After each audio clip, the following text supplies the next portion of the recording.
All right, well, that old bastard Mel Kiper Jr. dropped a first-round NFL mock draft. Now, he's a little bit crazy. He's a little bit out there, but he's got sources. Probably something cooking up here. I'm going to be honest. Things got exciting in this mock draft, all right? Here are the results from this mock draft as it relates to skill position players that will affect fantasy football. I mean, we're talking about damn near half of the first round of the NFL draft, which is fantastic because if you have a lot of rookie picks in this year's draft, you are getting a shit ton of value relative to other years. By the time you hit the back end of the first round, normally you're picking second, third round quarterbacks. You're picking maybe top 50 wide receivers. You're kind of picking and choosing the guys you like rather than letting the NFL dictate where we should be drafting. So in this particular mock, we have 5 QBs in the first 12 picks. What the hell? And we got 7 first-round wide receivers altogether. We had a couple new guys sneak into the first round that we have not seen yet. More in particular, Xavier Leggett. He was someone that in my video earlier this week, I did not see this before I filmed that. But now I saw it and I feel even better about it. My 5 rookies that I'm obnoxiously high on in rookie drafts this year. If you missed that, go check it out. Xavier Leggett is a featured piece of that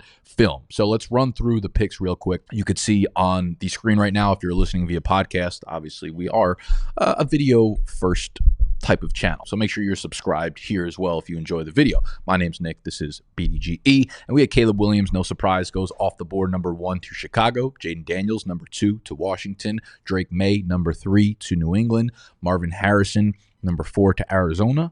Malik Neighbors, number 5 to the Chargers. Rome Odunze, number 6 to the Giants. So we're talking about the first 6 picks are extremely fantasy relevant. All right. Number 10, we got Brock Bowers to the New York Jets. First tight end off the board and the only one in the first round. And we got back-to-back quarterbacks. So the Vikings take J.J. McCarthy and the Broncos take Bo Nix. This is for sure the earliest I've seen Bo Nix go in an NFL mock draft. This feels like there's a little bit of fake hype behind it where we're just hearing so much quarterback chatter that we don't know what's real. We don't know if teams like him at all in the first round. But Mel Kiper, I don't know how much brain is hiding underneath that big old forehead of his. But he's got Bo Nix up at 12, and we're going to pretend as if this actually happened. And then we're going to re-rank these guys in a super flex draft, okay? So we've got Bo Nix, 12 to Denver. Then in the 20s, we've got 4 wide receivers. The Pittsburgh Steelers take Brian Thomas Jr. out of LSU. At 26, the Buccaneers fall for Xavier Worthy's speed and take him. That is supposed to say 29 next to Xavier Leggett, not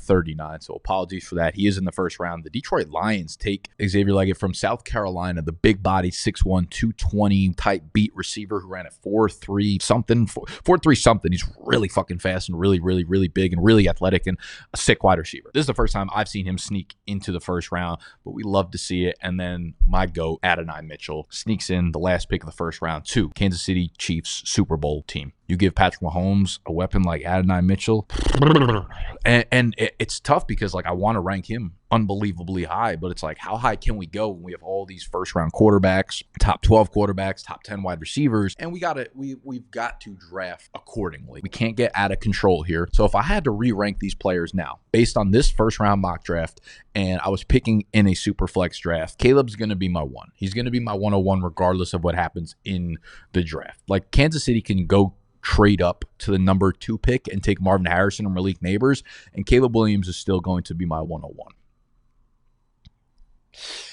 Am I lying? I might be lying. No, Caleb Williams is my 101. I'm actually going to jump to the wide receivers because I think they're so good, and I think both of these guys landed in unbelievable spots. And Marvin Harrison is going to be my number 2, which he is the undisputed wide receiver 1 in this class. But goddamn, the longer I've been looking at these rookies and the more I let Malik Neighbors marinate, the more I love this dude. And I think I'd go as far as saying, because a lot of people put him in the 1A, 1B category, and I don't think you could do that unless you would legitimately draft Malik over Marvin Harrison. Listen, if I had a top 3 pick in 2 different drafts and I was wide receiver needy in both leagues and both of these guys were available at the 103, I would diversify the revenue. I would go Marv in one of them and I would go Malik in the other one. Marv lands in Arizona where he's going to slot right into that wide receiver 1 for Kyler Murray, who is now healthy. All right. So love the landing spot for him. And Malik goes to the Chargers, where Keenan Allen is gone. Mike Williams is gone. He is going to be the wide receiver 1 immediately as well. I couldn't think of like 2 better landing spots for rookie wide receivers. I genuinely think Malik Neighbors is going to be an all-pro as a rookie if he ends up going to LA at number 5, which I actually think this mock draft so far, at least up to 5, and even through 6, is extremely realistic. And I would probably say these are the odds-on favorite for the landing spots. I think the 3 quarterbacks are the first 3 picks. I think Marv goes number 4, unless one of these teams like trades out, whatever. But the Chargers Chargers, getting rid of Keenan and Mike Williams without a doubt signals that they're going wide receiver at 5, and they're going to have either Marv or Malik Neighbors, depending on how these go. And I love Malik. He lands at 5 there, so he will be my number 3 ranked player if the first round plays out like this. Then I'll go back to the quarterbacks. I'll take Jaden Daniels at number 4. I'll take Drake May at number 5, just because Jaden Daniels has a much more preferred landing spot. He's already got good weapons around him, and his legs are crazy. I think he's just much more set up for success immediately than Drake May is. Like, there's no chance you get to start Drake May as a rookie in your Superflex league, whereas you could probably start Jaden Daniels right away. Jaden Daniels would be my 4. Drake May would be my 5. Then I'll get to Rome. I'll take him number 6. Don't love the landing spot. Obviously, with New York, we don't really know what their quarterback situation is going to be beyond this year. It's going to be Daniel Jones right now. Is that a good thing? I think he slots in as a wide receiver 1 immediately, because it's not like they got anything else really cooking over there. Darren Waller was an atrocious ad last year for the fact that he couldn't stay on the field, and he's an older dude who has dealt with injuries for the last multiple years leading into last year. So let's not pretend that we could have never seen that shit coming.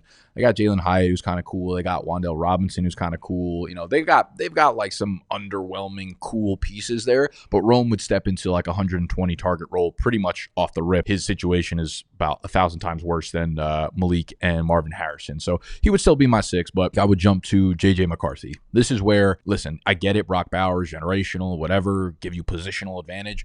I'm just not taking a tight end over a quarterback. When you think of when everyone tries to get too cute and they start putting things on pedestals, if you take a step back and you play in a dynasty league, the trade market for tight ends is damn near non-existent. It is impossible to move a tight end for anything other than another tight end, either up tiering or down tiering. Moving a quarterback is easy as shit. Their value is so much higher. Like, just straight up, you have a quarterback, 2 guys with both top 10, virtually top 12 draft capital, and you have quarterback versus tight end in the Superflex league. I've got news for you. Like, the value of a quarterback is almost 2 to 3 times as high as a fucking tight end, regardless of how you feel about Brock Bowers. He goes to the Jets.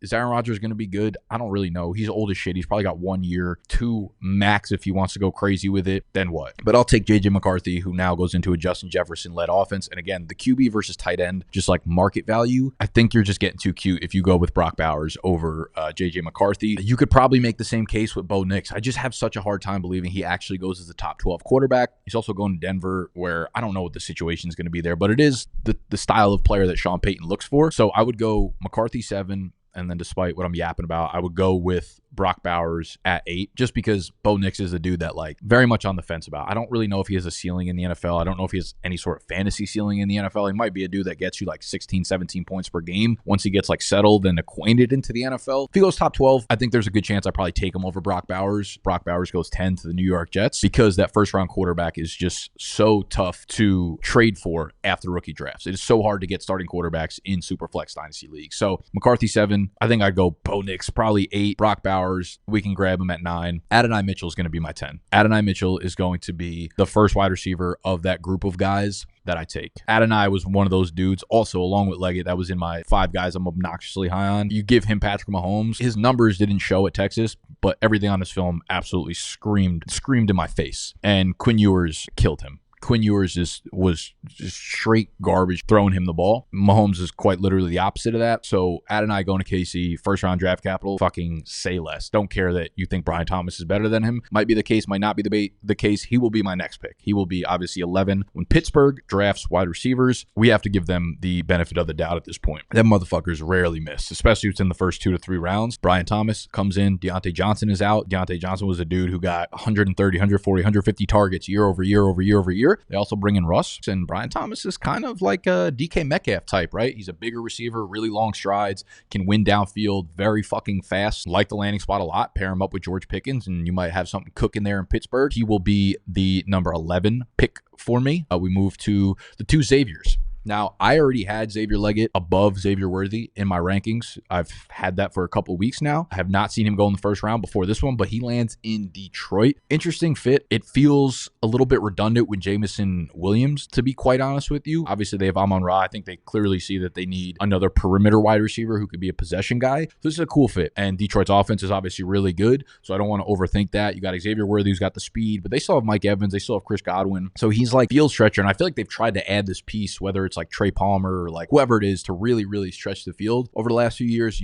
I've been on record. Y'all know I don't love Xavier Worthy as a player. On Tuesday's upcoming video, I'm going to do the opposite of what I did on this previous Tuesday's video where I chose 5 rookies I'm obnoxiously high on, my rankings as compared to ECR, expert consensus. I'm going to do the opposite. 5 players I'm obnoxiously low on as it relates to my rankings. I have a feeling, I haven't actually looked at the numbers yet, but I have a feeling Xavier Worthy's going to be on there, and we will get in the film room and we will get our 3D glasses on, get a bucket of popcorn. I will dive into why exactly I don't love Xavier Worthy. So I'm going to take Leggett over Worthy. He will be my 12. Worthy will be my 13. So to recap, we have Caleb Williams at 1. We have Marv at 2. We got Malik Neighbors at 3. We got Jaden Daniels at 4. We got Drake May at 5. We have Roma Dunze at 6. We have JJ McCarthy at 7. We've got Bo Nix at 8. We've got Brock Bowers at 9. We have Adonai Mitchell at 10. We got Brian Thomas at 11. We've got Xavier Leggett at 12. And we have Xavier Worthy at 13.